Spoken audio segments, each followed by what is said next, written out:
بسم الله الرحمن الرحیم. عرض سلام دارم خدمت والدین بزرگوار و محترم.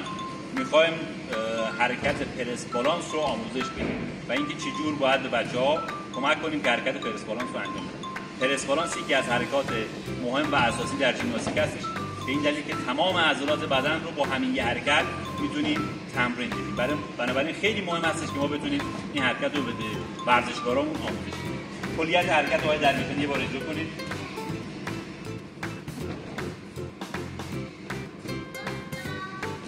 این شد حرکت پرس بالانس. حالا کمک دادنش به چه شکلی؟ دستاتو بذار زمین. پاهای ورزشکار باید توی یه خط باشه، 1 2. دستا و پاها نباید زیاد از هم فاصله داشته باشه. اگه زیاد فاصله داشت ورزشکار نمیتونه حرکت بده. پس بنابراین فاصله دستا باید هم نداشته. حین اجرای حرکت باید مرکز ثقل ورزشکار به سمت جلو بیفته. یعنی ورزشکار فشار بندازه روی شونه‌هاش و فشار روی دستا باشه. در این لحظه ورزشکار پاشو میاره بالا، 180 رو اجرا میکنه، بعد پا رو میبنده. برای کمک دادنش ما باید کمر ورزشکار رو بگیریم. یه بار اجرا کن.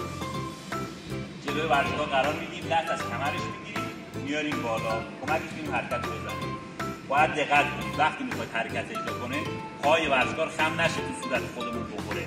باید به این خیلی دقت کنید. بعضی از بچه‌ها اوایل کار پاشون رو پرت میدن بالا که این اشتباه هستش. اما 1-2 جلسه اول اشکال نداره تا اینقدر کلیتی از حرکت یاد میگیرن پاشون رو پرت بدن، ولی در ادامه مسیر باید حتما با قدرت عضلات پاشون رو بیارن. اگر روی زمین صاف ورزشکار نتونسته اجرا کنه، یه راه کمکیش این هستش که ورزشکار پاشو بذاره توی سطح بلندتری مثل مبل یا بالش، توی سطح نامتقارنی برای ورزشکار ایجاد بکنید. دستاشو بذاره زمین، پاهاش روی یکم پاتو ببره یه سطح نامتقارنی براش ایجاد کنیم که ورزشکار بتونه از این سطح نامتقارن استفاده کنه. دست از کمرش بگیریم، آرامی میاد بالا 180، پا رو میبنده. اجازه نمیدیم از عقب بیفته ورزشکار. از عقب اگه خواست بیفته کمک میکنیم، اجازه نمیدیم بیفته. یک پا دوباره میاد پا.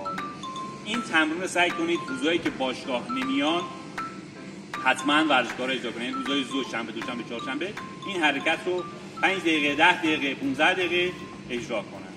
متشکرم.